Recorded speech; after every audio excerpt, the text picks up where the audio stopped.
It's another roof by Oasis Roofing. This roof had the old T-lock shingle.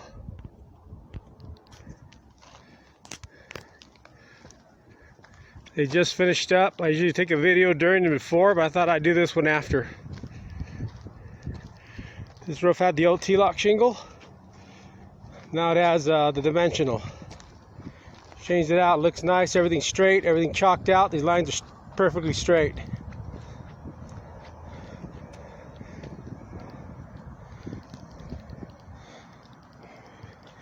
We did a hot tar fiberglass system on the back patio. That's what I prefer. I think it looks good. It's a brand new roof done by Oasis Roofing. The guys just got off the roof and we're just cleaning up. Thought I'd just shoot a quick video and show this roof. Came out nice. All the vents were all changed out. All the pipe boots.